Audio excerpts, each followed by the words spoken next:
안녕하십니까. 반갑습니다. 오늘 원덕회 주관으로 명사 초청 강연을 시작하도록 하겠습니다. 우선 순서를 제가 잠시 말씀드리겠습니다. 입정을 하고 이론상 서문 암송을 하고 간단한 인사 말씀 후에 강사 소개하고 바로 강연을 시작하겠습니다. 강연 마치고 나서 필요한 질의 일부를 할 수 있도록 시간만 되면 그렇게 하도록 하겠습니다. 그럼 입정하시겠습니다.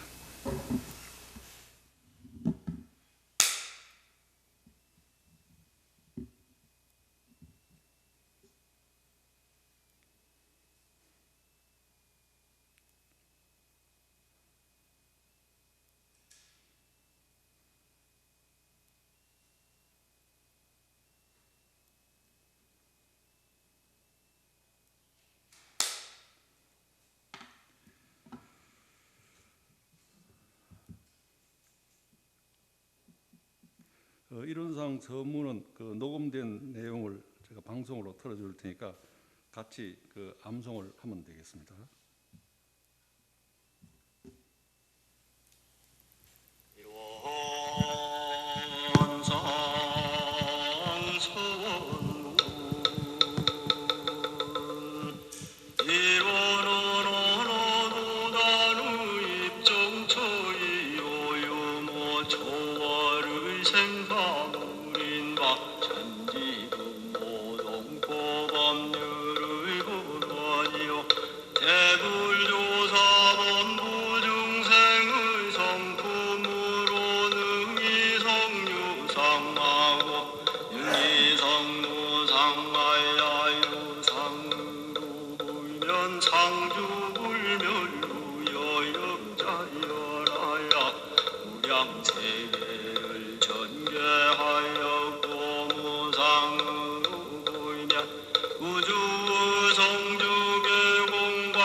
편하게 다 하시기 바랍니다.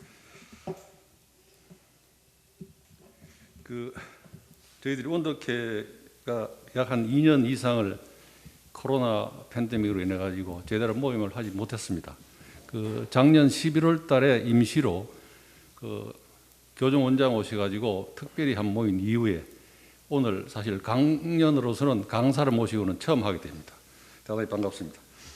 또 여태까지 또 오래된 연세에 또 건강이 좋지 않은 분도 있고 참석률은 그렇게 좋지는 않습니다만은 현재 줌과 유튜브로 지금 생방송을 하고 있습니다. 같이 보고 있는 분들도 옆에 사람한테 잘 전달해 주시기 바랍니다. 제가 강사 소개를 잠시 드리려고 자꾸 하려고 보다 보니까 조금 당황스러운 게 있습니다. 너무 할 것은 많고 뭘 소개를 할까 싶기도 하고 또 다 아는 분이기 때문에 그렇긴 합니다만은 몇 가지 사항만 제가 말씀을 드리도록 하겠습니다. 지금 현재 남천교당으로 되어 있습니다. 봉도 수의단을 역임하셨고요.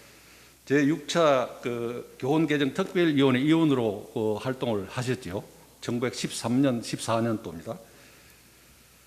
경력으로 봐서는 2005년도에 창원지방법원장 역임하셨고 2006년부터 12년까지는 헌법재판소 재판관을 역임하셨습니다. 2013년도에는 시원공익재단 이사장을 역임하셨고 2015년에는 국회 공직자윤리위원회 위원장을 하셨습니다. 이런 대외적인 활동보다도 더 중요한 것은 뭐냐면은 이순신 장군에 대한 연구입니다. 연구라기보다도 캔다는 말씀을 하시더라고요. 금맥을 캐서 이 사회에 전파시키겠다. 이 사회를 개조시키는 데 쓰겠다 하는 큰 뜻이 있는 것 같아요. 그래서 금년 4월 28일이 이순신 장군 430주년 탄생 기념을 해가지고 부산에서 북 콘서트를 했습니다. 지금 명사님이 관련된 책은 총 12권이 지금 발급되어 있는데 5번째로 발간된 책이 있습니다. 이름도 이렇게 길어요. 제 이름이 이순신 하나가 되어 죽음을 다해 싸웠습니다. 이 책이 4월 15일 날 판매가 되었습니다. 그게 5번째로 책이 나온 것인데 부산에서 크게 북콘서트로 4월 28일 날 이순신 장군 430주년 탄생 기념을 해서 실시한 적이 있습니다. 여튼 이순신 장군이 보배를 캐내고 가꾸어서 이 사회에 제공하겠다. 특히 캐난다는 말씀을 많이 강조하시더라고요. 부여하는 것은 아니다. 캐서 이 사회에 봉사하겠다. 있는 것을 그대로 말씀드리지 않겠다는 그런 말씀 많이 들었습니다. 오늘은 사실 제목이 사축 이재와 개혁이로 되어 있습니다. 최근 교단 내부로 개헌 특별위원회도 구성되어 있고 이 방면으로 또 관심이 있는 분들도 많습니다. 그래서 제가 좀 무거운 제목을 말씀드렸더니 그거보다는 이 제목이 좋겠다는 그런 말씀이 있었어요. 좀 넓게 저희들 개혁에 가는 방향으로 좀 제안을 해 주셨으면 대단히 고맙겠습니다. 영사님 모시겠습니다.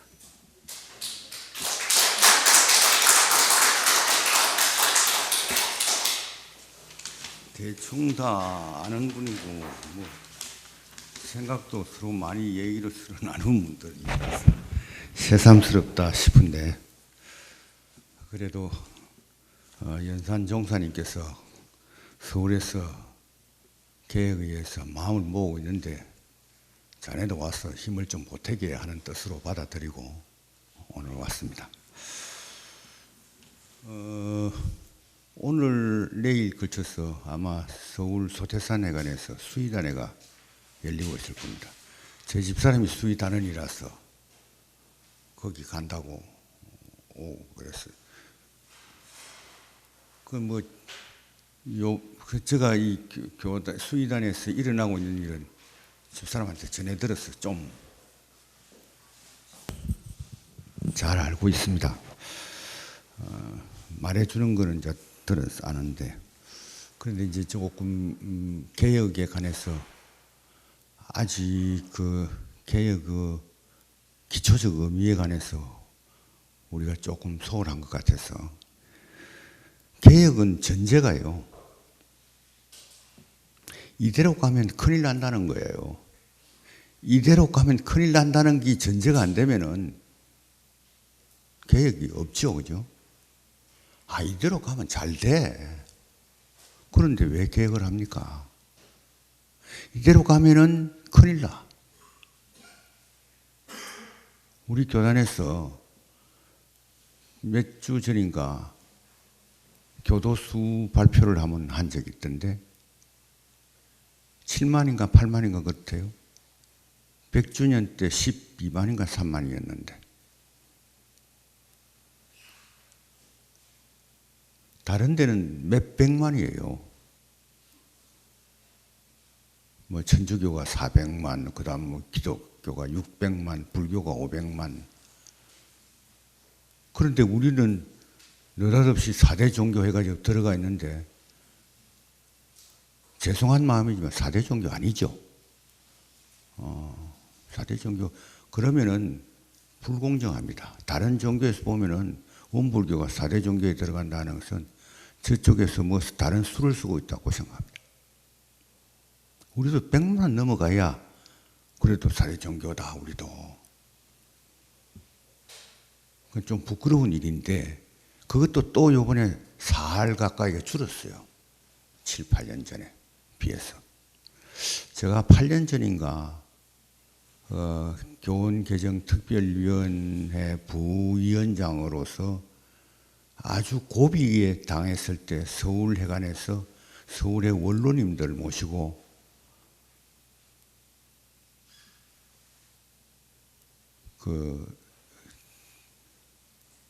이 지금 파탄이 되고 있을 것 같은 교원 개정을 작업을 이렇게 하면 어떻겠습니까 하면서 의견을 이해하고 듣고 가서 그날인가 그 다음날 바로 종급사님하고 담판이라고 하는 게 옳겠죠. 그래가 지었을 때 종급사님이 제가 제의하는 두 가지를 다 받아들이지 않았었어요. 그래서 다시 말하면 수의단의 수를 교원개정특별위원들은 1대1로 하자. 제가 출가를. 그런데 지금 법은 3점 몇 대 1이죠. 그래서 저는 2대1이라도 하면은 제가 설득을 하겠습니다고 했더니 안 된다고 그랬습니다. 제가들이 2대1 돼도 너무 많다는 거예요. 그 다음에 종급사님과 교정원장을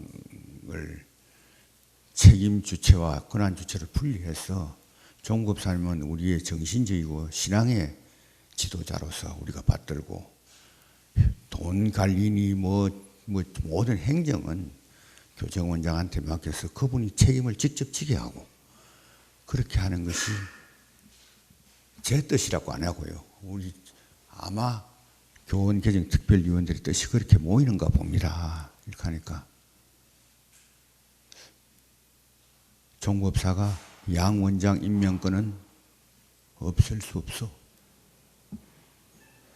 그 말씀에 대해서 그러면은 저는 이제 교원개정특별위원들을 설득해야 될 아무런 명분도 없어지죠. 그래서 그 다음날 막 손들어 버렸던 겁니다. 그 후로 바로 교원개정특별위원회가 없어지게 됐죠. 그게 그때 좀 됐더라면 18년 전에 좀 아쉽다 싶은 생각이 들어요.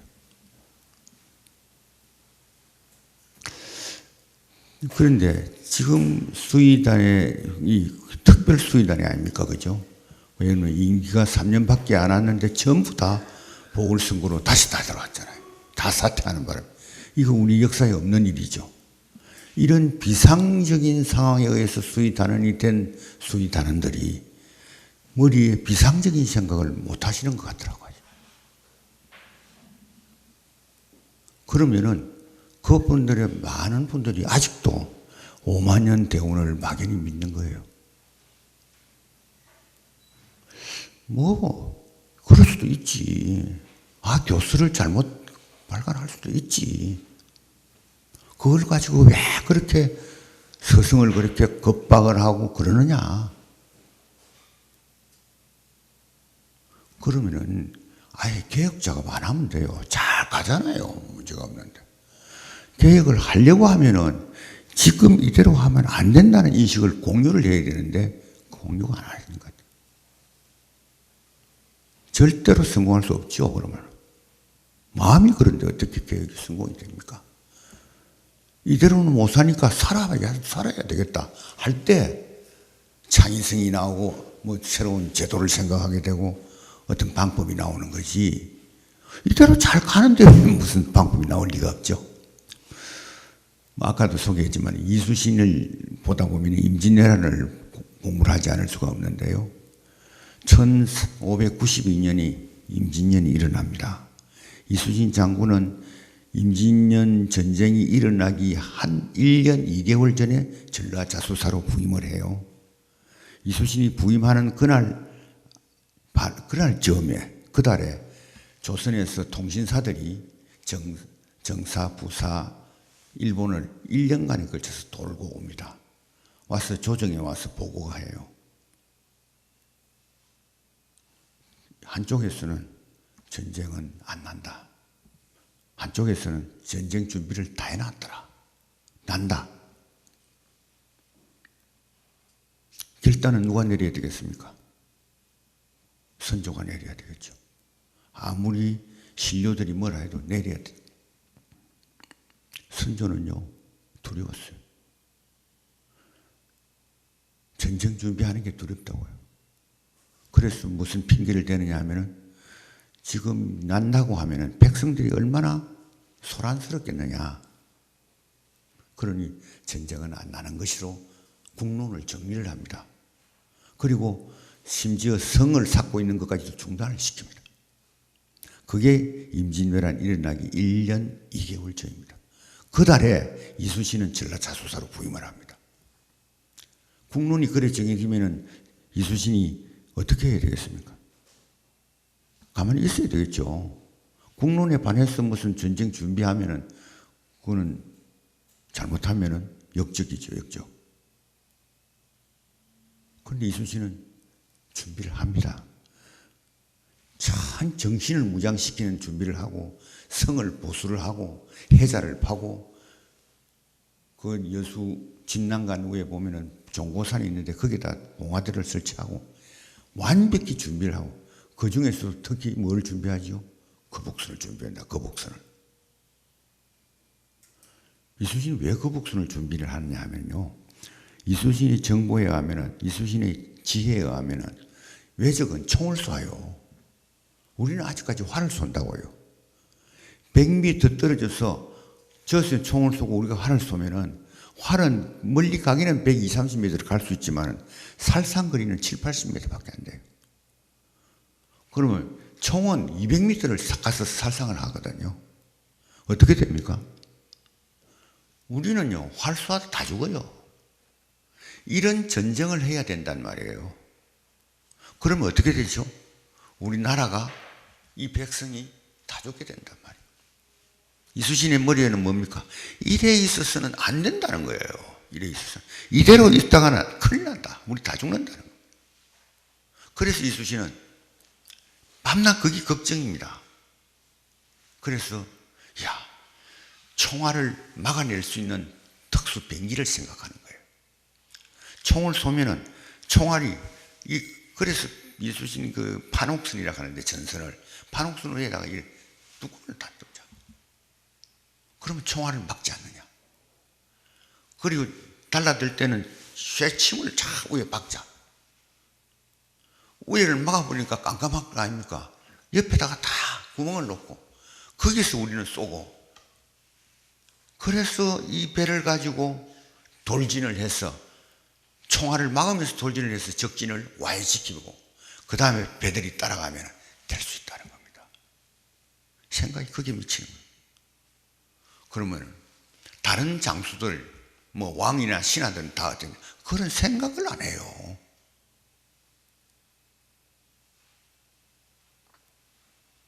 잘 될 거라고 생각했겠죠. 또 쳐들어오면 뭐 또 쳐들어오는 대로 싸우면 안 되느냐.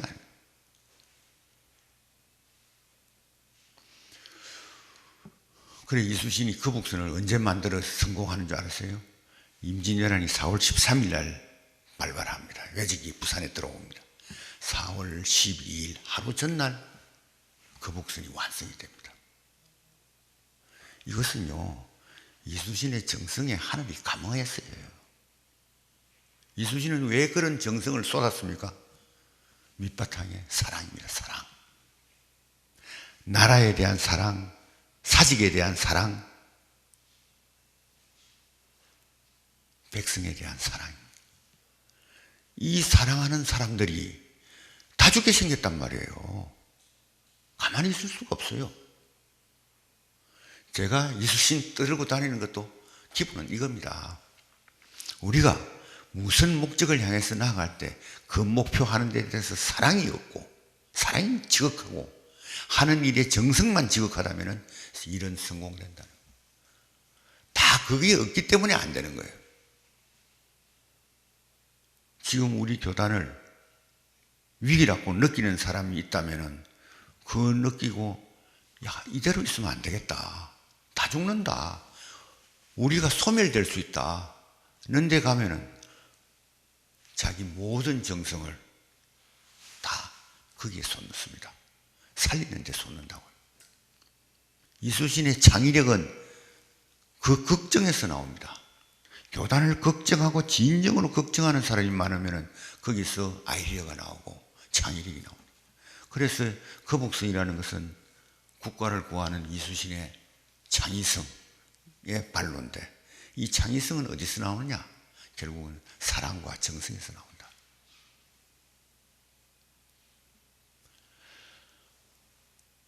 이수신 한 사람만 그랬습니다. 딴 장수들은요 전부 다 손 놓고 있었어요. 손 놓고 있는데 위기가 닥치면 어떻게 되죠? 도망을 가버려요. 모든 장수들이 다 도망갑니다. 경상도에 있는 수군 양쪽 사령관, 육군 양쪽 사령관들이 다 도망가버려요. 그러니까 서울을 20일 만에 점령을 하죠. 외적이 뛰어서. 그런데 핑계는 또 좋게 됩니다. 서울로 빨리 가서 왕을 보호해야 되겠다 하면서 도망간다. 도망가는 사람들이 다 명분은 그리 됩니다. 그걸 한번 여러분 내가 구체적으로 얘기 안 했습니다. 우리 교단하고 비교를 해보십시오. 이수신은 목숨을 내걸었습니다. 전쟁 싸울 때마다 목숨을 내걸었어요. 그래서 제가 제일 마지막 책 제목은 그랬습니다. 하나가 되어 죽을 힘을 다해 싸웠습니다. 이게 이수신이 이기는 가장 근본적인 겁니다. 첫째는 하나가 돼요. 하나가 되려면요 사랑이 건너지 않으면 안 됩니다. 다른 사람은 뭐 소통 그런 것도요. 소통이 기술이 아니거든요. 소통이 사랑이 아니면은 건네지지 않습니다. 하나가 되려면은 큰 하나로 뭉쳐져야 됩니다. 그 다음에는 죽을 힘을 다하는 거예요. 이게 정성이죠. 사람이 목숨을 내 거는 것보다 더 큰 정성이 어디 있습니까? 절에 한 3년 전인가 우리 교단에서 몇몇 개혁적 교무님들이 뭐 이렇게 좀 하시더라고요. 내가 어느 분한테 그랬습니다.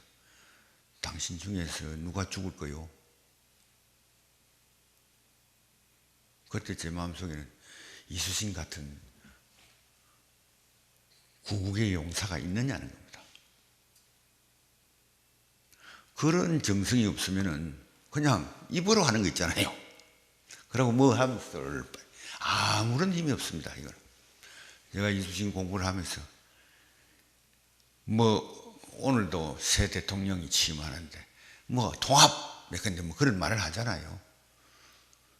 통합은요 외친다고 통합이 절대 안 됩니다. 통합은 어떻게 하면 통합이 되느냐? 사랑이 있어야 통합이 돼요. 적이라고 생각하면 절대 통합이 안 된다고요. 통합은 하나가 되는 거 아닙니까? 저쪽이 내한테 와서 통합되기를 바라요. 전부 다. 그건 항복입니다. 항복이라는 거죠. 진정으로 통합을 주장하는 사랑의 지도자는 자기가 다가갑니다. 자기가 다가가서 하나가 되는 거예요.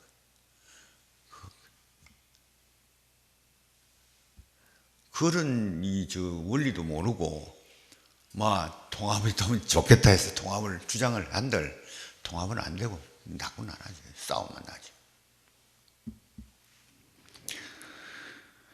그래서 개혁의 전제가 지금 우리 교단에 좀 잘 안 돼 있는 것 같다는 안타까움을 먼저 한번 전하고 그 다음에 개혁의 방법은 두 가지로 나눌 수가 있어요. 개혁의 방법은 어떤 분들은 뭐 교훈 개정을 말고 굳이 해야 되느냐 그거 말고도 할 게 천지 아니냐 그렇게 얘기를 하는데요. 그런데 그런 분한테 한번 물어보세요. 그럼 뭘 개혁해야 될 거냐? 아무 말 못합니다. 이 교단은요 두 가지의 성격으로 나눌 수가 있어요. 우리 교단이 법치교단이냐 인치교단이냐. 법에 의해서 운영되는 교단입니까? 아니면은 어떤 지도자의 한 사람의 주관적 의사에 의해서 운영되는 교단입니까, 여러분? 우리 교훈상으로는 법치교단입니다. 우리 교훈이 그래 되어 있습니다. 공화제이면서 법치교단입니다. 공화체제로서 간다고 전문에 명백히 나와 있고, 그리고 법치교단을 지향합니다. 법치교단에는 법입니다. 법 중에서 제일 위에 법이 뭐죠? 헌법이거든요. 우리 교단의 헌법이 교훈입니다. 다시 말하면 교훈에 따라서 법치교단은 나아가야 되는데, 개혁한다는 말은 다른 말로 하면은 개혁적인 방향으로 교훈을 만들고 그 교훈에 따라서 교단을 운영한다. 그게 바로 개혁입니다. 법치교단에서 개혁이라는 말은 그 말이에요. 인치교단에서는 개혁은 뭐겠습니까? 사람을 바꾸는 거겠죠. 사람을. 아니면은 사람을 바꿀 거야, 아니면은 이 사람이 자기 마음을 바꾸는 거죠. 그 사람의 변화에 따라서 교단이 개혁돼 나간다는 것이 인치교단에서의 개혁입니다. 지금 우리 교단은 명백히 우리 교훈상으로는 법치교단이고, 법에 따라서 해야 항구적이고 영속성이 있거든요. 객관성을 가지고. 그것도 여러분 생각해 보십시오. 법치교단이면 교훈을 개혁해서 그 개혁된 교훈에 따라서 교단을 이끌어가는 것이 개혁의, 법치교단에서의 개혁의 온당한 방법이다. 인치교단 같으면은 지도자를 바꾸는 방법이 있고, 아니면 지도자가 마음을 바꾸는 방법이 있죠. 뭐 그거는 어느 방법으로 우리 교단이 개혁을 해야 될 것인가는 그까지만 얘기해요. 여러분이 어떻게? 자, 이제 요거는 개혁을 지금 다 얘기하고 있는 데서 저한테 전부 다 좀 잘못된 얘기들이 들어오길래, 이거는 개혁의 전제, 개혁의 방법에 관한 아주 근원적인 문제만 제시를 하고, 오늘 국사님이 사실은 교단 개혁과 교원 개정에 관해서 얘기를 좀 해달라는데, 제가 1시간 안에 언제 무슨 그런 거창한 걸 얘기해도 의미도 없을 뿐만 아니라, 요새 막 초파일도 있고 대학절도 있고 막 많습니까? 그런데 어떤 소감도 생기고 해서 우리 사축이제에 관해서 이것도 전부 다 맥을 같이 합니다. 여기에서 내가 사축이제의 계획이라고 안 하고 사축이제와 계획이라고 했습니다. 그 글자 하나가 저는 다른 얘기를 하려고 합니다. 사축이제의 계획을 직접 얘기하는 것은 아니고 그 변두리를 얘기하려고 합니다. 그러나 듣는 분에 따라서는 바로 그럴 수가 있겠죠. 우리가 사축이제가 있습니다. 우리 그죠? 사축이제가 우리는, 그럼 이것도 우리 교단의 큰 행사인데, 이게 교훈에 있는지 한번 살펴봤거든요. 교훈 25조에 보면은 향례 이래가지고 조문이 하나 있어요. 거기 보면은 25조 역대 법훈제의 유공제의를 영원히 추모하기 위해 예전이 정한 바에 따라 정례로 향례를 올린다. 그런데 법훈이라는 것은 우리 교훈에 보면 종사위, 대봉도, 대호법, 또 대희사위, 이 4가지가 법훈입니다. 그런데 그 다음에 유공제의에 관해서는 용어가 정리된 게 없어요. 그러면 향례를 교훈에 따르면은 법훈자하고 유공자에 대해서 하는데, 보면은 보통급 일반 생명까지 다 제사를 지내거든요. 향례를 올리는데 그쪽은 어디서 나왔냐? 그런데 이제 예전이 정하는 바에 따라 이랬거든요. 그래서 예전을 쭉 폈습니다. 예전을 펴보니까 예전에 제3 교례편이 있고 거기에 10장이 경축이고 12장이 대제에 관해서 나옵니다. 그러면 이 예전은 그럼 도대체 어떤 법 형식의 규범이냐? 의미도 없어요. 예전은 어떻게 누가 제정했고 어떻게 개정하고 아무것도 없어요. 이게 원불교의 법 지금 시스템 돌아가는 거예요. 지금 교단의 지도자들도 이 예전에 따라서 이해를 안 하시더라고요. 만약에 교단의 지도자가 큰 호화 호텔에 가서 결혼식을 했다. 예전에 어남이죠. 우리 교조께서는 옷만 빨아입혀가지고 당신 자제를 결혼시켰습니다. 창립정신 별거 아니에요. 그 정신을 받는 겁니다. 그런데 전부 다 예전대로 안 하는 거예요. 교단의 지도자들도 예전에 따라서 안 하면 누구를 보고 예전을 왜 떨립니까? 예전은 뭐 다른 책을 보니까 원기 39년에 정산종사님이 대충 정리를 하셨다 그래 나오는 것 같은데요. 막 그거는 이 법을 내가 이 원불교 법 체계의 맹점을 얘기하는 게요. 교훈에서요 예전이 정한 바에 따라 이런 말을 쓰면은요 위헌입니다. 이걸 법률적으로 포괄위임이라고 하거든요. 포괄위임을 하면 안 돼요. 여러분 형법이 보면은 250조 보면 사람이 사람을 죽였을 때는 뭐 5년 이상 무기 사형의 징역에 처한다 이래 나오잖아요. 그 다음에 사기죄도 나오고 온갖 죄가 한 300 몇십 가지 형법 기본전에만 그 300 몇십 가지가 있는데 이것을요 형법전을 안 하고 이렇게 하면 어떨까요? 나쁜 짓 한 사람은 처벌한다. 무엇이 나쁜 짓이고 무엇이 어떻게 처벌할 것인지는 대통령령으로 정한다. 어떻게? 그게 법치주의에서 되는 말입니까?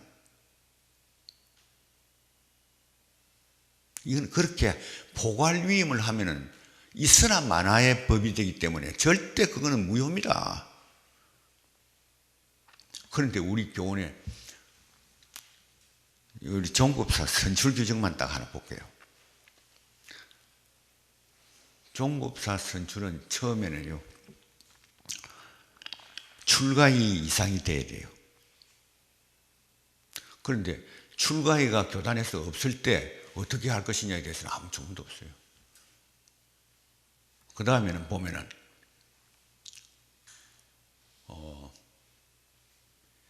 교무의 연령을 교무 정년에서 7년인가 까지만 종법사가 피선될 수 있도록 나이를 정했는데 교무의 정년이라는 것은 어디서 나오냐면 교교에서 정합니다. 그러니까 교교가 바뀌는 데 따라서 종법사가 될 수 있는지 안 될 수 있는지가 마음대로 바뀌겠죠. 이거는 헌법이 아닙니다. 우리나라 헌법에 보면 대통령은 40세 이상이다. 만약에 대통령이 되는 나이를 헌법에서 그렇게 안 정하고 뭐 법률로서 정한다 하면 법률이 정하는 거예요. 그거를. 기본 뼈대는 헌법이 정해야 되는 게 법치주의의 대원칙인데 이것을 자꾸 위임을 하면 안 된다는 겁니다. 그런데 우리 원불교의 저 우의 지도자들 보면은 교훈에서는 대충 정하고 그 다음에는 다 위임을 하는 것을 그럼 교훈을 없애버리면 돼요. 교훈을 왜 둡니까? 만약에 나라의 헌법을 그런 식으로 하면은 법률로만 하면 되지 헌법이 왜 있습니까? 그것은 여러분이 법치에 대한 인식 부족입니다. 인식 부족. 처음에 그 얘기를 하니까 당시에 교정원장님한테 명산 여기는 정서법이 따로 있어. 그러지 마 너무. 정서가 다 다른데 그 종교법은 좀 너무 사회법하고 다르다고 그러더라고요. 법의 원리는 같습니다. 법치주의로 가자면 같단 말이에요. 자, 이제 다시 들어와서 이 네 가지의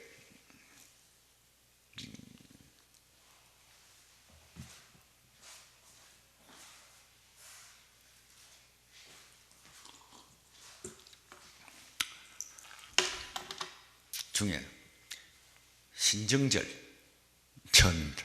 이걸 보면은 예전에 이래 적어놨습니다. 법신불과 사장에게, 사는 스승이고 장은 선배겠죠. 사장에게 세배하고 동지간 인사를 교환하고 지난해를 결산하고 새해 계획을 세워서 전도를 헌축한다. 이 원불교하고 무슨 상관이 있습니까? 세배하는 날을 왜 우리는 4대 경축일에 정합니까? 어느 세계상의 종교가 시무식 하는 날을 저거 종교의 경축일로 정한 날 종교를 본 적이 없습니다. 이것은 신정이라는 말 자체가요, 아주 외색이죠. 일본이 명치 유신 때 모든 음력을 양력으로 바꿔버렸습니다. 그 사람을. 뭐 뜻도 모르고 바꿨어요. 그러니까 음력 1월 1일이 설이고 음력 8월 15일이 추석 아닙니까? 나 농사 짓는 사회, 농경사에서는 다 그렇게 했어요. 그런데 양력 1월 1일이 설이고 양력 8월 15일이 추석이라는 거예요. 일본에 가면 지금도 양력 8월 15일 날 햇빛이 그리 내리칠 때에 추석절을 하는 데가 많습니다. 이거 뭣도 모르고 바꾼 거죠. 이 이제 갑오 경쟁에서 우리도 근대화하면서 일본의 지배 아래서 이제 우리도 근대화가 시작되는데요. 뭐 1980년대죠. 1910년도에 우리 합병이 돼 보니까 나라가 없어져 버리는데 일본이 우리의 명절을 없앤 겁니다. 그리고 우리의 명절을 구정이라 그러고 훗날 저거 명절을 신정이라 이래서 신정이라죠. 근데 나중에도 얘기했지만 대종사님은요 받아들였거든요, 당시에. 그건 나중에. 하여튼 이건 이래서 우리가 이 신정이라는 것을 지금 세배를 하는 것이 지금은 국가에서도 22년 전에 설을 새로 그 설이라는 용어를 새로 썼잖아요. 이 신정이라는 말을 쓰면 안 됩니다. 그리고 구정이라는 말을 여러분 쓰면 안 돼요. 설날입니다, 설날. 우리 고유의 명절에 고유의 명칭을 다 이제 복원을 해놔놓고도 아직도 구정이라고 한다. 지식인들이 그런 소리를 더 많이 하더라고요. 저는 뭐 몇십 년 전부터 이걸 외치고 있는데 뭐 니는 외치라나 우리는 그냥 구정 간다. 그래서 이거는 제발 우리가 여기 뭐 우리하고 우리의 재생의세의 목적으로 하는 우리 교단에 무슨 의미가 있느냐는 겁니다. 경축절에서 의미가 없다. 그래서 저는 이 4개 중에서 제일 먼저 없애버려야 될 것이다. 그냥 시무시해가지고 뭐 하면 되잖아요. 서로 하면서 이거 이제 새해 첫날이다 뭐 이러면서. 그리고 명절로서의 설은 따로 있습니다. 국가로 치면 우리나라 국가가 4대 국경이 있지 않습니까? 처음 개천절, 대한민국의 원뿌리를 찾아가는 날입니다. 그죠? 원뿌리를 찾아가는, 하늘이 열린 날이에요. 당군 할아버지가 하늘을 열은 날이라고 우리가 해서 개천절, 이게 대한민국의 아주 조상되는 날입니다. 그죠? 그 다음에 뭡니까? 3.1절. 임시정부가 설립되고 대한민국의 씨앗이 만들어집니다. 3.1절. 광복절. 우리 압제에서 해방대가 이제는 나라를 세우는 희망이 한껏 부풀어지는 날. 4번째가 제헌절. 헌법을 제정해야 나라가 됩니다. 헌법이 제정 안 된 국가는 있을 수 없고 그건 단순한 무력단체에 불과합니다. 보십시오. 국경일이라는 것은 이런 의미를 있다는 거예요. 나라가 성립되고 완성되어 가는 과정을 경축하는 겁니다. 우리 교단도 그래야 돼요. 그렇다면 1월 1일은 정말 관계없죠. 그 다음에 세배는 설에 하면 돼요. 설에. 설의 명절에 조상들한테도 절하고 사장들에게 세배하는 게 어떻습니까? 그 다음 대각개교절, 이것은요 예전에 이랬습니다. 대각성도와 탄생일을 기념한다. 우리 해상의 근원이 되는 날이다. 제가 깜짝 놀랐던 것은 대각성도를 기념 안 하고 그것뿐만 아니라 탄생일을 기념한다. 몰랐죠, 여러분. 오히려 어떤 분들이 교우님들도 그러시더라고요. 우리는 탄생일을 기념 안 한다. 우리는 성도한 것이 더 중요하다고 그래야 한다. 천만에. 탄생일이 같이 소중합니다. 그런데 대종사님 탄생일이 언제인 줄 아세요? 1891년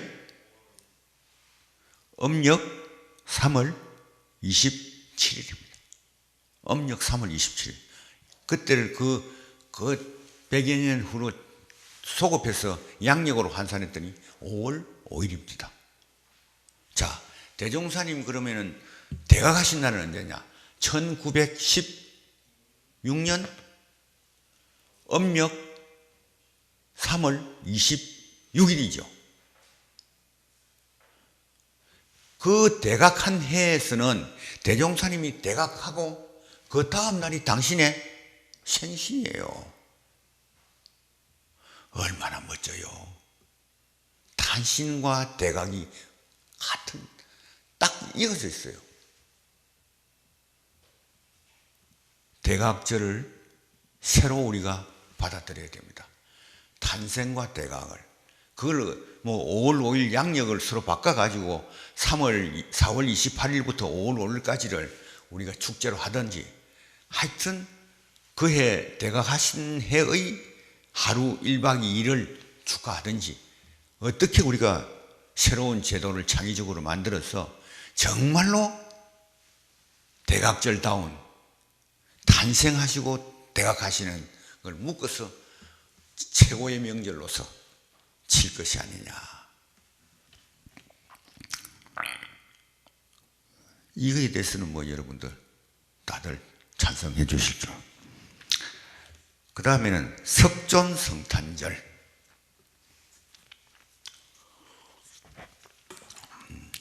이게 간단간단해. 시간이 어찌 잘 갑니까? 그죠? 석존탄생절을 보면요. 언제를 석존탄생인 줄 압니까? 일본식으로 처음, 예전에는 그렇게 돼 있어요. 4월 8일로 해요. 그래 놓고 지역과 나라에 따라서 음력 4월 8일이나 5월 만일로 할 수 있다. 이렇게 적어놨다. 그럼 원칙으로는 우리는 양력 4월 8일이에요. 그렇게 예전에 적혀 있더라고요.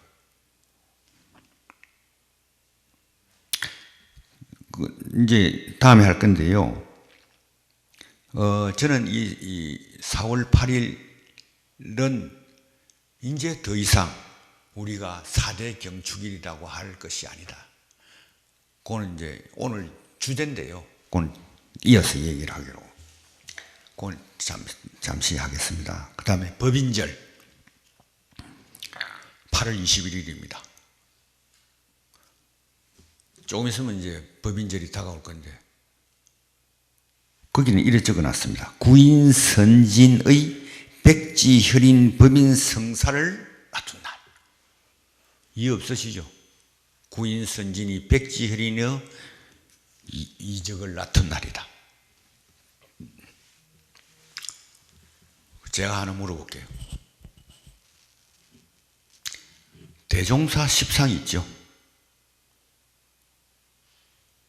탄생에서부터 돌아가실 때까지 대종사님의 일생을 정산종사가 10가지로 나눴죠. 그런데 다른 거는 다 대종사님의 일입니다. 그런데 법인철만 말이죠. 누구의 일이에요? 9사람이 정성이 모여서 기적을 만들어냈다면 왜 이게 대종사 안에 들어가요? 대종사 10상 안에 왜 들어가느냐고. 한번 생각해 봤습니까? 대종사 10상은 누가 만들죠? 정산종사가 만듭니다. 대종사 돌아가시고 나서 10상을 만들 때 정산종사가 구인 선진이 나타난 혈인을 여기에 넣는 이유가 있어요. 당신은 아무리 생각해도 이적을 나타낼 능력이 없어요. 9 선진이 아무리 정성이 지극하다 해도 기적을 만들어낼 능력이 없어요. 이게 스승이 하신 거구나. 그래서 십상 안에 들어갑니다.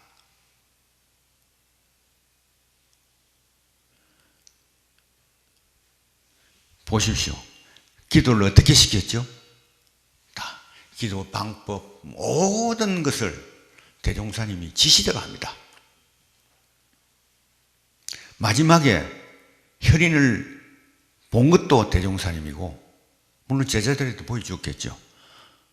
그게 어찌 또 똑같이 나타났을까요? 그리고 그 혈인을 보고 이제 하늘에서 판정을 내렸다고 하네요. 엄기에 판정이 났다 이랍니다. 그 판단은 누가 했습니까? 사실 구인 선진들이 한 거는요, 대종사 시키는 대로 하고 백지장에 찍으라 백지장만 했을 뿐입니다. 모든 현상은 당신이 만드신 거예요. 그러니 정산종사가 우리가 한 게 아니구나 하는데, 이거는 대종사님의 행적 속에 넣는 거예요. 그럴 때 우리의 첫 기도인데요, 대종사님이 무엇을 위해서 기도하라 했습니까? 너가 제발 성불하라고 기도하라 했습니까? 깨쳐라고 기도하라 했냐고요.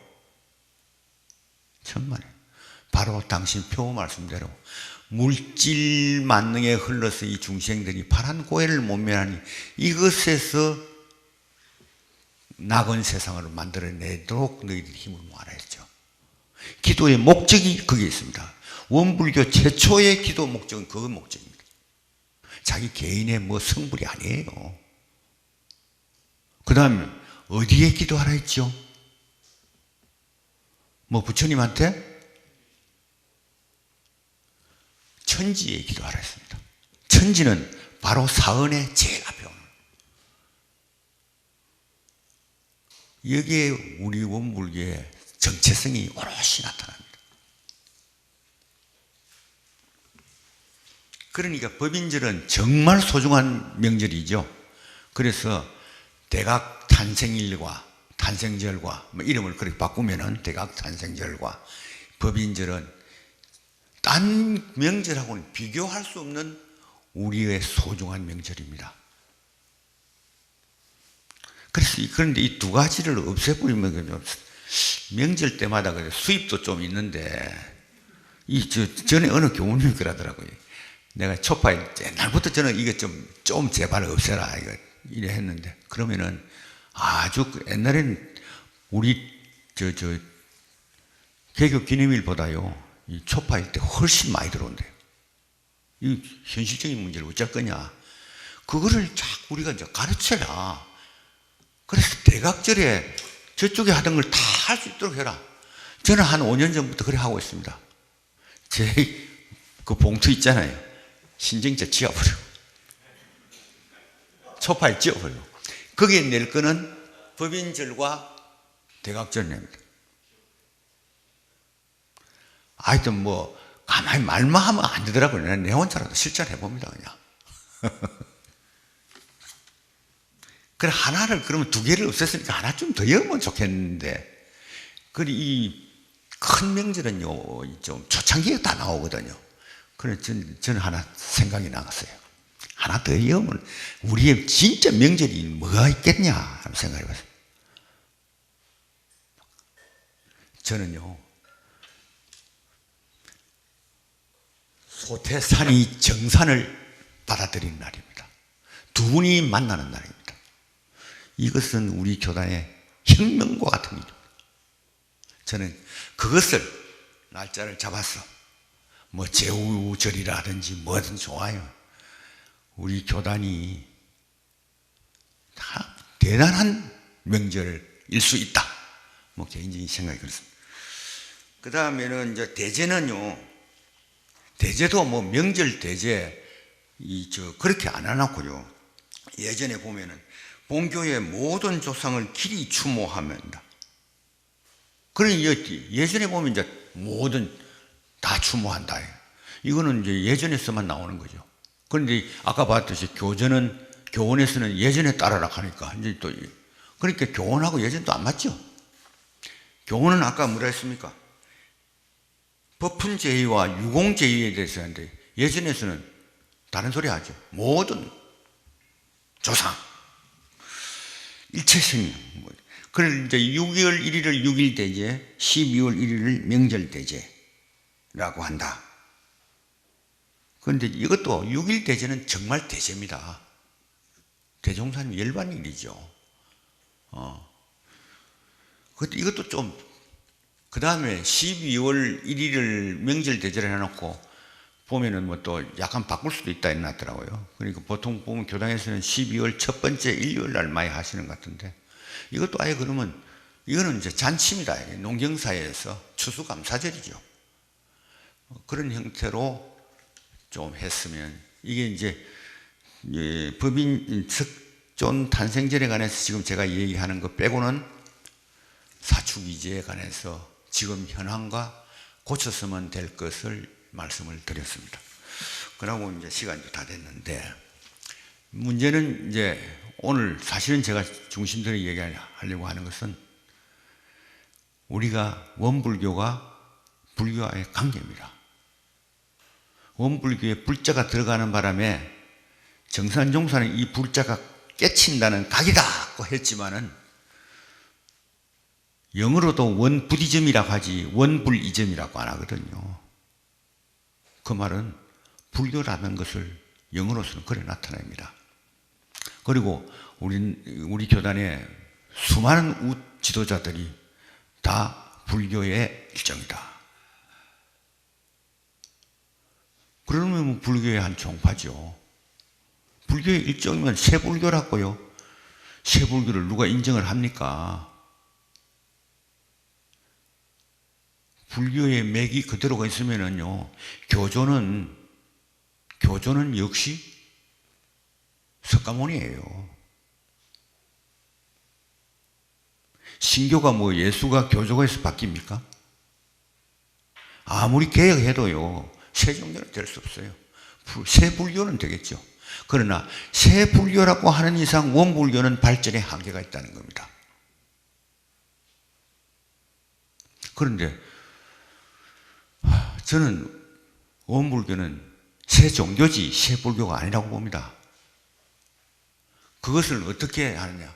저는 원기 1년에서 원기 4년에 우리 교사를 공부해라는 겁니다. 이걸 안 하더라고요. 가장 중요한 역사가 여기 있다 했습니다. 아까 말한 법인절이 4년이죠.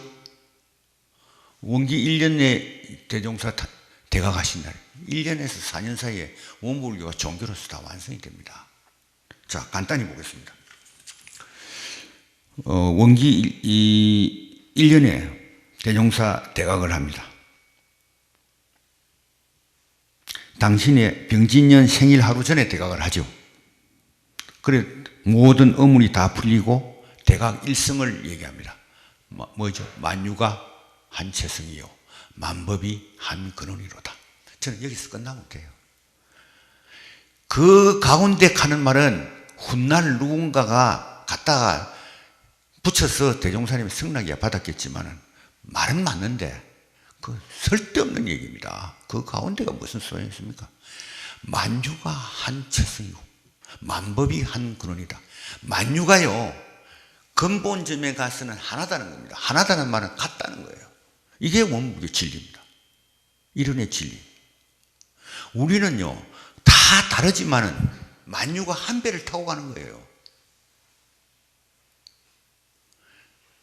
이 진리의 깨침에서 사랑이 나오고 은혜가 나옵니다.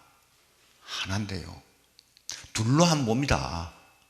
원불교는 이게 다른 종교하고 명백히 다른 우리의 다른 언어로서 표현합니다. 이런의 진리도 진리가 다 같다고는 하지만 언어는 다릅니다. 우리는 이런 형식으로 표현한다.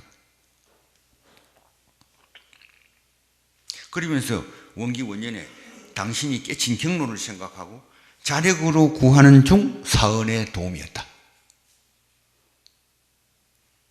다 들었죠? 자력의 도움, 자력인데 타력으로서 사언의 도움을 받았다. 여기 왜 불교가 왜 들어옵니까? 부처님이 왜 안 들어와요?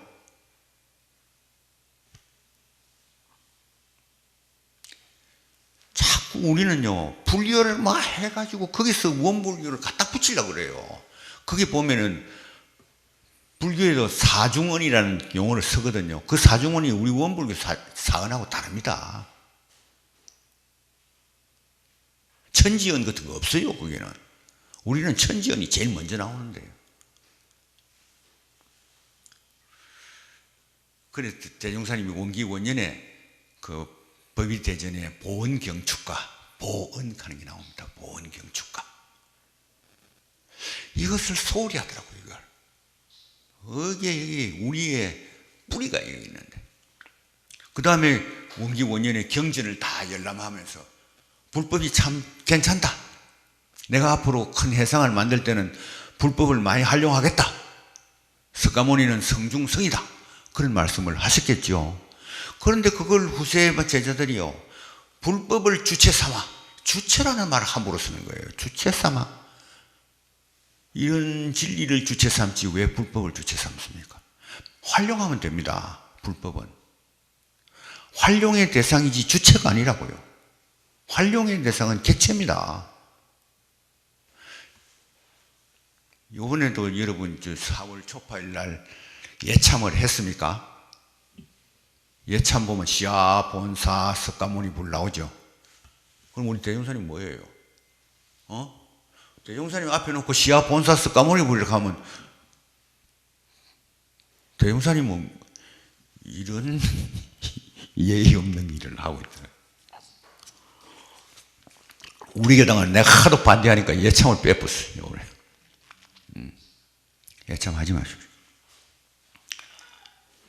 우리의 교조는 유일한 스승은요, 소태산입니다. 여기에서 하나가 되지 않으면 우리는 무너집니다. 하나 되는 데서 구심점이 모여야 됩니다. 그 다음에 원기 원년에 표를 냅니다. 뭐 아시죠? 물질이 계백되니 정신을 계백하자. 당신의 눈으로, 깨친 눈으로 세상을 바라보니 이런 세상이다. 앞으로 물질이 엄청 개발될 것을 이 어른은 벌써 아셨어. 그러니까 이 물질을 휘둘리지 않도록 정신도 따라가자는 겁니다. 그래야 물질 정신이 균형을 이루고 영육이 상전할 수 있지 않나.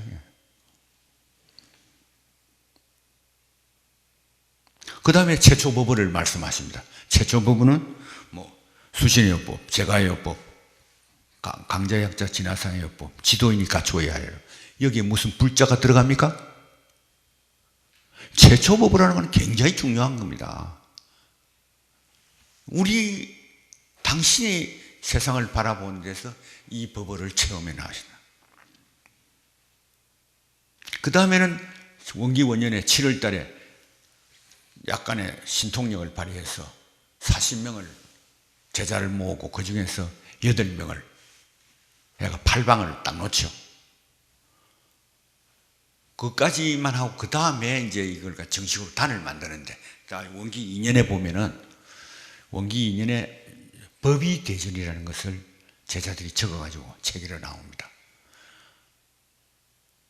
그 법위대전 중에는 이제 청풍월상시, 만상자연명 이런 대각송도 들어가 있고 여러 가지 신비한 말, 대종사님이 나중에 이걸 전부 다 불태워 없애버립니다. 없애버렸지만 그 속에 불법에 관한 말은 한마디도 없습니다. 그 다음에는 저축조합 창설하죠. 이 원기 2년에. 그 다음에는 숫장사를 해가지고 돈을 많이 모으죠. 그러니까 교단의 기초를 쌓죠. 석가모니는 상상 못할 일을 하십니다. 그리고 나서는 8인 제자로 이제 1단을 만들면서 중앙을 비워놓죠. 여기서 올 사람이 있다. 바로 그때 비워두고 올 사람이 있다 할 때 정산종사 말씀은 경상도에 보니까 하던 도그라만 원만한 상을 보고 지가 당신이 전라도로 오는 거예요.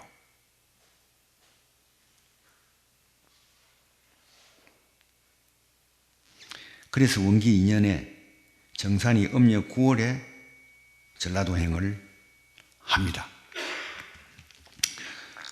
이게 그 다음에는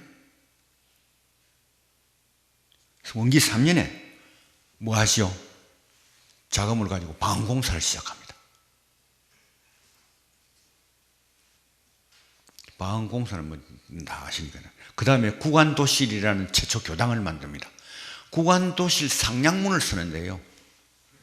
그 상량문에는 뭐라 씁니까? 두레탄 깃털이에 해와 달을 북질해서 봄, 가을에 법을 짠다. 뭐 이렇게 용어를 그대로 그만, 불교하고는 전혀 관계없는 얘기입니다.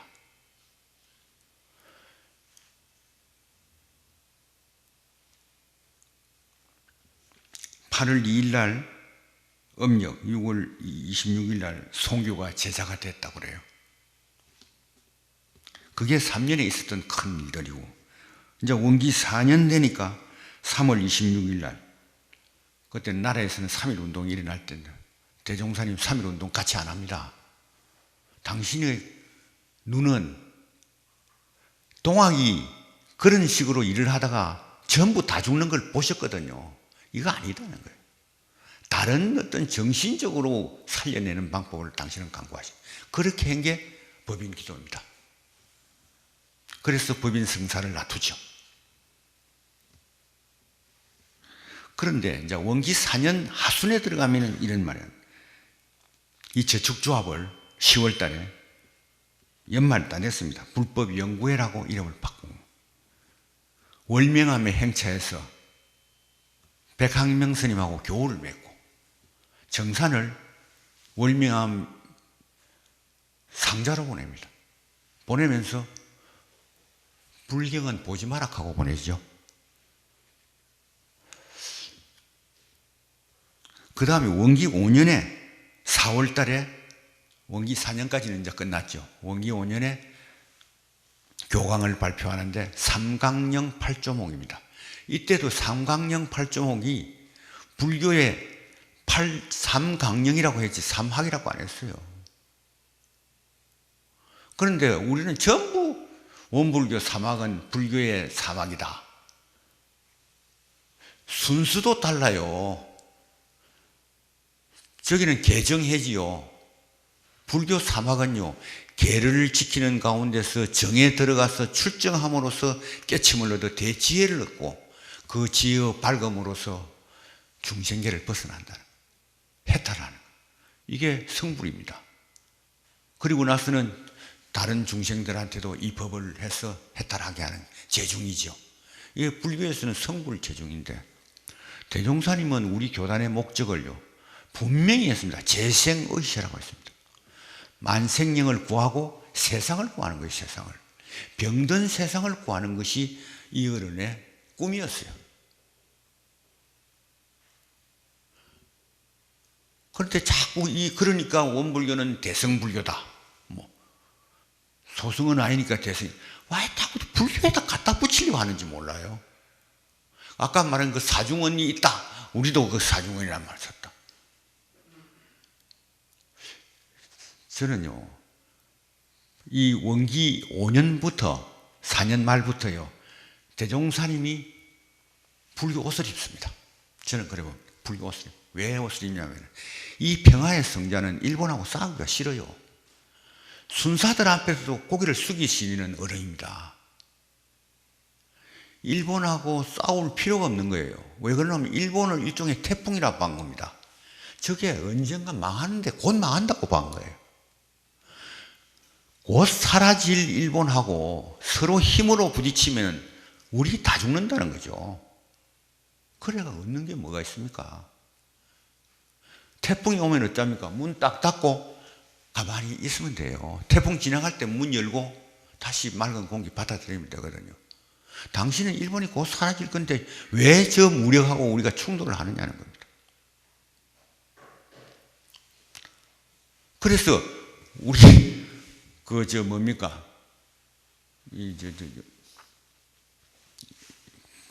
뭡니까? 교리도 거기다가 와 황은 아니었느냐? 뭐 언제 주는 거예요? 언제 주면 어때요, 그걸? 그리고 저것도 이제 일본식이고 대종사님은요 원기 4년 끝나고 이제 본격적으로 해상 건설을 할 때 머리 깎았습니다. 스님들하고는 다르죠. 머리 깎는 이유가 저는 불교의 옷을 입는 겁니다. 일본은 그래도 불교하면은 싸울 필요가 없거든요. 일본은 그 상냐 스님 같은 사람은 그 총독들도 굉장히 존경했던 거다. 그러니까 불교화 하려고 그랬어요. 그런데 그러다 보니까 모든 사람이 대종사님한테 뭘 묻느냐 하면 불법에 관해서 물어요. 그러니까 계속 불법을 대발을 하잖아요. 다른 걸 물어본 사람이 있으면 다른 데 하시는데 이거 물어본 게 그것밖에 없어요. 그럴 때 저는 대종사님이 참 답답하셨을 것 같다. 내 본래 복은 성불재중이 아니고 이 세상을 그냥 다 건지는 재생어세인데 나는 고기 한두 마리 잡기 위해서 방맹이를 들고 고기 잡는 사람이 아니다. 나는 오대장 육대주에 있는 고기를 몽땅 끌어들일 건물을 짜고 있다. 그 말씀 하셨죠? 꿈이 그렇다는 거예요. 석가모니는요 생로병사의 고통에 헤매이는 중생을 바라봤습니다. 개개중생. 소태사는 물질 문명으로 신음하는 세상을 바라본 거예요. 거기에서 스케일이 다릅니다. 왜 우리가 작은 나라라고 명광백수가 아주 시골이라고 너무 우리가 좁니까? 이런 식으로 쫄으면요 원불교도 쫄아요.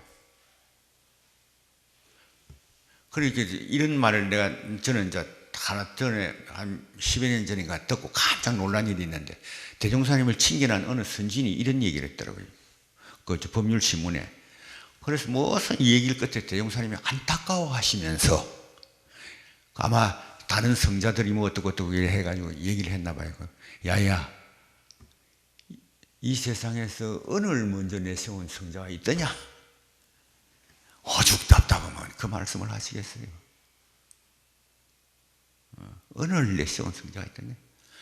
진리는 같습니다. 진리를 깨친다는 것에서 그 종교의 특성이 정해지는 게 아닙니다. 거기에서 그 깨친 눈으로서 경륜을 내야 돼요. 교단의 목적을 내고 목표를 제시하는 데, 윤리를 제시하는 데서 교단이 나눠집니다. 우리는 뭡니까? 사언이라는 윤리를 내놨어요. 사언. 사언의 윤리. 이 사언의 윤리를 실천하는 것이 바로 물질에 찌든 세상이 낙원 세상으로 갈 수 있는 길이라고 당신은 확신을 했던 겁니다. 그래서 원불교에는 은이라는 것이 가장 소중한 개념이 될 수밖에 없습니다. 그래서 요새도 보면 모두가 은혜입니다 하는데 이건 아주 옳은 말씀. 모두가 아닙니다. 사언이 조물주입니다. 사언을 해서 나서 우리는 사언으로 돌아갑니다. 사언을 떠나서는 아무것도 못하죠. 사언이 조물주입니다. 조물주를 신앙한다는 게 뭐가 이상합니까? 조물주를 이 이론상이 나타내주고 있다는 겁니다.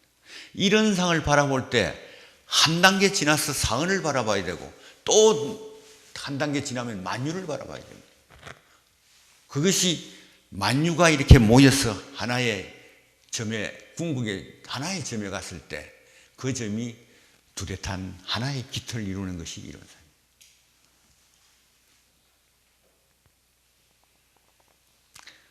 그래서 저는 지금 교세가 이렇고 이렇지만은 우리 교조의 경륜과 포부는 다른 성자하고 다르다.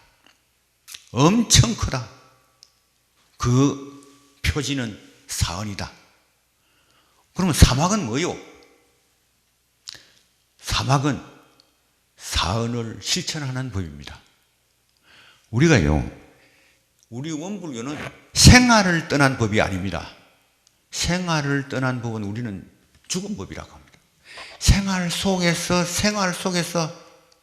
어떤 생활을 하는, 좋은 생활을 할 수 있도록 일을 잘하게 하는 법이거든요. 일을 떠나서 원불교 없습니다. 일을 잘하게 하는 법이 사막법입니다. 그리고 우리가 소중한 일이라는 건 뭐냐? 보온을 일이라 칩니다. 보온. 그러니까 사언을 잘 보온을 할 수 있는 것이 우리의 일이 돼야 되고, 그 일을 잘 할 수 있는 법이 사막법입니다. 그래서 연구해야 되고, 수양해야 되고, 온전한 마음을 양성해야 되고, 항상 흐트리지 않고, 그 다음에는 연구해서 무엇이 보온이고 무엇이 배언인지를 잘 가려야 되고, 그래서 보온의 길이로면 죽기로 사고 배언의 길이면 죽기로 사지 마라. 이거는 사언하고 사막이 딱 들어맞잖아요. 이렇게. 그런데 많은 분들이 사막이 독자적인 것은 그렇습니다. 사막만 열심히 공부를 하면은 부처가 된다. 대종선이 먼저 부처 되라 그랬어요. 대종사가 꿈꾸는 것은 철저한 보온인입니다. 우리 일상생활이요, 하나에서 10가지 보온행으로서 일관될 수 있는 행. 그 생은요, 원망 안 놓고 일관되게 감사생활을 할 수 있는 생활입니다. 그 다음에 사익심을 놓고 공익심으로 생활하는 겁니다. 그러면은 이론상 진리에서 사언의 윤리가 나오고, 사언의 실천법으로서 사막이 나오고, 이것이 원불교의 법이다. 이 세 가지가 살아있다면 내 법은 어딘가나 멸하지 않는다. 이것을 그대로 받은 사람이 당신은 내 심통제자라고 했는데, 요새는 보면 법통을 개인이 있는데, 대종사님 절대 법통을, 당신이 그를 사랑하는 정산에게도 법통이라고 이어준다고는 안 하셨어요. 이제 그래서 저는 초파일날, 우리가 초파일날 대종사님이 그 말씀 하셨다고요. 뭐 여는 불이다 뭐라고 하셨는데요, 오버하지 마시길 바랍니다. 만약에 그런 식으로 오버한다면은 대종사님이요, 최재호 무덤 안에서 뭐라 했습니까? 누가 지가 지 무덤에서 절을 하네. 그게 더 크지요. 그게 더 큰 말 아닙니까? 그래서, 그런데 지금 원불교를 공부하는 사람들이 전부 대종사님이 그때 시대의 상황에 맞게끔 불교의 옷을 입은 그 겉모습만 발고 전부 불교라고 하고, 원기 5년 이후에부터 역사에 남 불교 맞습니다. 그러나 원불교의 핵은요, 원기 1년에서 원기 4년 사이에 있다는 겁니다. 저는 그것을, 그래서 원기 1년에서 원기 4년까지의 원불교 교사를 공부하는 것이 가장 기본이다. 그걸 놔두고 당신이 입었던, 이 평화의 성자가 입었던 옷을 보고, 그게 겉에 보이는 것은, 보이는 것만 보는 것은 이분의 내심의 큰 경륜을 이해하지 못하는 것이다. 그러면 이제 내가 이제 초파일날 그래도 외부다부지다. 그래가지고 막 우리가 그래 지내왔다. 그래서 축하를 해주려면은 그냥 절에 가서 하시세요. 절에 가서 같이, 우리도 법의 기본을 갖고,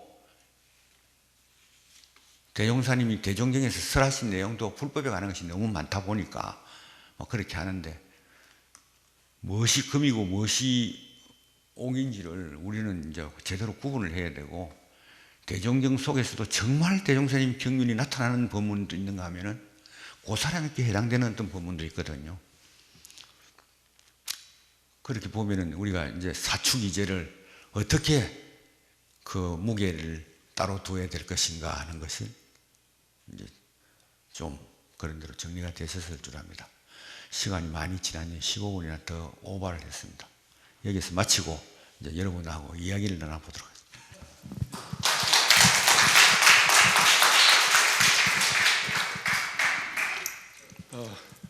예, 조금만 하여튼 감동스럽습니다. 저도 한 30몇 년 공부했습니다만 새로 정리정돈하겠습니다. 우리 교도님들이 전부 한번 볼 수 있도록 이 방송된 것은 다시 준비를 해가지고 전파할 수 있도록 하겠습니다. 시간이 조금 있으니까 꼭 하고 싶은 말씀 있는 분은 한두 사람 말씀해 주시죠.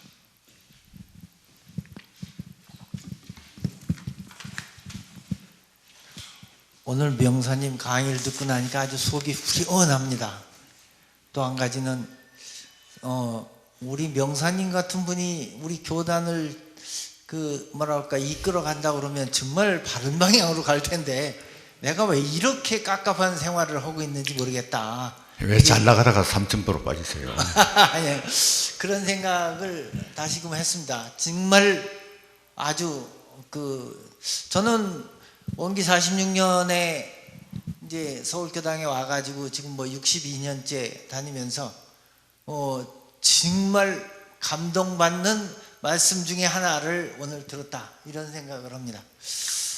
저는 진짜 교단이 이대로 가면 안 된다는 생각을 아주 간절하게 가지고 있는데 문제는 교도님들이나 교무님들이 그런 간절함과 그 위기의식을 하나도 못 느껴가지고 이 상황을 어떻게 해야 되냐, 이대로 가라앉아야 되냐, 이대로 엎어져야 되냐 이런 고심만 하고 있을 뿐이지 대책이 없습니다, 사실은. 그래서 이제 원덕회를 통해서 교단회를 가서 토론회라도 할까, 아니면 또 제가 교도 조직이라도 이렇게 만들어 가지고 어떻게 분위기를 잡아갈까 하는데 영 마땅한 방법이 없고, 강혜훈 혁신위원장을 서울에 두 번 불러서 토론을 해봤는데 그분 역시 열심히는 하려고 그랬는데 지금 개혁과 혁신의 방향이 영 뚜렷하게 나와지지도 않고 박지도 않습니다. 그리고 꼭 될 것이다 하는 그 믿음이 안 갑니다. 그러니까 이런 문제를 우리 명사님께서는 우리가 어떻게 방향을 잡고 어떻게 한 걸음씩 나감으로써 성과를 낼 수 있을까, 이것에 대한 하여튼 좀 충고와 방향을 좀 말씀해 주시면 좋겠다 하는 생각을 했습니다. 그리고 이제 둘째는 하나만 하십시오. 예. 그래서 제가 일주 전인가 부산에서 4월 28일 날 북콘서트라는 것을 했거든요. 책 내용을 가지고 질문을 하는데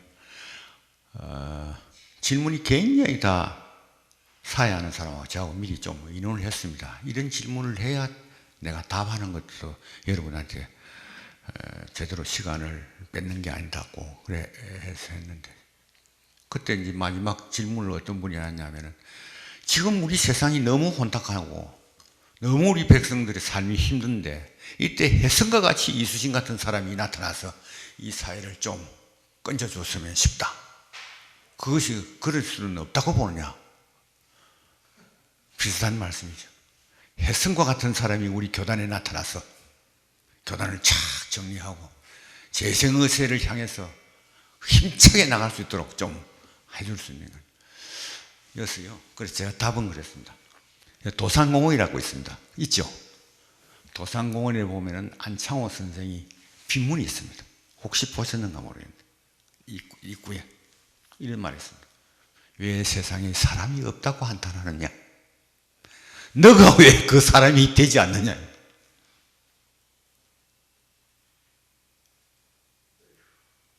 그래, 우리한테는 너가 어째서 남이 어째서 하려고 하면은 우리의 한계를 다 벗어납니다. 그 사람은 우리를 못. 그러니까 또 이수신을 갖다 붙이면은 지금 현재 내가 가지고 있는 책임, 자기가 느끼고 있는 이 책임, 그 책임을 완수하는 거에서 일은 끝내버려요. 이수신은요, 바다를 지키는 장수로서의 책임을 끝까지 완수했을 뿐입니다. 그랬더니 나라가 살려졌다는 겁니다. 이순신이 뭐 선조를 없애고 뭐 자기가 나라를 안 했습니다. 이순신은 무엇을 책임을 느꼈느냐? 나라를 온전히 지켜야 된다는 것이 자기 책임이라고, 장수로서의 책임이라고 해요. 그 책임을 자기 양심과 자기한테 주어진 그 책무와 이것을 결합해서 자기 책임을 100% 완수한 사람의 지나지 않건만 그 공덕은 나라를 구하는 공덕으로 발전되니까 너무 안타까워하지 마십시오. 그러니까 여러분에게 하는 교당을 맡았으면 교당을 맡았고 한 조직을 맡았으면 조직을 맡은 사람으로서의 최선의 책임을 다하는 것으로서 안분해야 됩니다. 안 그러면은 내가 속이 터져 죽는데 어떡합니까? 이순신이요, 속이 터져 죽을 일들이 한두 번이 아니거든요. 그래도 그 사람이 아무나 안 가서 수양을 했기 때문에 마음을 항복받아서 자기 욕망을 제어하는 법을 만들었어요. 이순신이 그렇게 자신을 제어하는 법을 했기 때문에 외적을 제어합니다. 막 그 정도로서 나중에 식사 시간이 있으니까 좀 더 같이 나누시고 다른 분도 또 말씀을 하시죠. 네, 그렇죠. 처음 오셨네요. 어디신 누구십니까? 아, 서울교당에서. 예. 저는 오늘 사실은 처음 왔고요. 원효교당 회장 하던 저기 홍산 남달선입니다. 요즘 회장님이 여러 번 하여튼 뭐 개인적으로 일단 이제 뭐 카톡도 보내고 하셨는데 오늘 어떻게 좀 시간이 돼서 좀 왔습니다. 명사님은 하여튼 말씀은 많이 듣는데 처음 뵈서 좀 영광이고요. 제가 그 앞에 말씀하신 분처럼 저도 이제 상당히 좀 이제 그런 생각 별로 안 하다가 좀 충격적으로 들은 내용들이 좀 많이 좀 있기도 하고 해서 아직 정리가 좀 잘 안 되는데, 명사님 말씀을 그대로 다 이제 또 다 그대로 또 100% 또 수용하기에는 지금까지 공부한 거하고 막 좀 틀려서 좀 혼란스러운 게 좀 있거든요. 그래서 좀 뭐 이게 계획을 해야 되고 그다음에 사축이제도 당연하게 생각하다가 말씀 듣고 보니까 좀 그러네 이런 생각도 좀 들어서 그런 부분은 어떻게 이제 뭐 전체적으로 이제 뜻이 많이 모이고 이렇게 해서 좀 바꾸고 하고 이렇게 하는 거에서는 저는 적극 찬성하고 이렇게 하겠는데,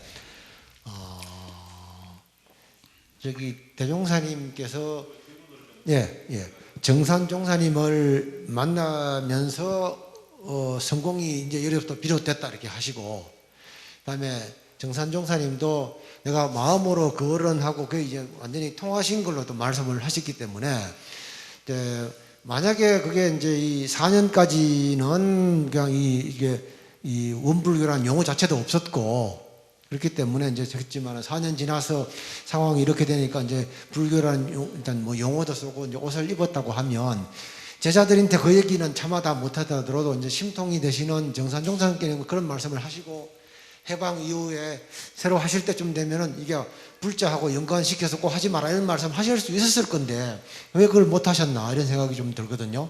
지금 보면은 다 전부 다 정신수양하고 일단 하고 이게 그 교리대도 그렇게 그렇게 이제 진공묘유의 일단 그 수행문하고 인가봉 이런 문 다 같이 그냥 나오는 거를 또 정산 직접 만드셨잖아요, 그죠? 그래서 이게 명사님 말씀이 다 맞으시긴 한데 이게 좀 그대로 받아들이기는 되게 좀 애매한 그런 점이 좀 있습니다. 지금 우리 교단에서 이 제 말을 바로 이해하실 분들 잘 없을 겁니다. 왜 그러냐면은 원기 5년 이후에 지금 원기 107년입니다. 이런상 진리가 바로 불생불멸이고 인과보응이라고 이야기하는 사람이 100%입니다. 그렇게 우리는 배워갖고 하는데, 그러면은 저는 이제 왜 의문을 시작했냐면은 저도 40대 50대 때는 원불교가 불교인 줄 알고 불교만 공부했어요. 불교를 했어요. 불교를. 어느 순간에 아니다 이게. 그러니까 그래서 제가 그걸 설득하는 방법에 교사를 얘기합니다. 교사를 얘기해가지고 여러분 교사를 이해하지 않으면은 교사는 4년까지 불자가 또 안 나오죠. 그런데 그 교사는 전부 다 놔두고 원기 5년 이후에 불법 연구회를 만들어서 하신 이것만 가지고 보면은 불교 맞습니다. 틀림없습니다. 그리고 원불교는 불교를 수용합니다. 이론의 법 안에는요 불법이 들어옵니다. 그렇기 때문에 대종사님이 불법으로 가지고 얼마든지 얘기를 하셔요. 해탈법으로서 불법만하게 좋은 법이 없습니다. 그런데 소태사는 해탈이 끝이 아니었다는 겁니다. 이런 것이 간혹 나오잖아요. 이럴 때 이것이 우리 스승의 원뜻이구나를 알아야 된다 이런 뜻입니다. 그래서 저는 그럽니다. 여러분이 겉에 나온 것만 가지고 지금 너무 당황스럽다 하면 인정합니다. 저도 그래서 20년간 불법 공부했으니까요. 그런데 교사를 보게 되면은 소태산이 진면목을 새로 바라볼 것이다. 그런데 그렇게 가든 이렇게 하든 그것은 여러분의 공부 여하에 달렸으니까 제가 어떻게 할 성질이 아닙니다. 그 질문을 한 번만 더 받고 그 마지막 마무리 발언을 연사님이 좀 해주시죠. 한 번만 질문 더 받겠습니다. 아마 질문 없습니까?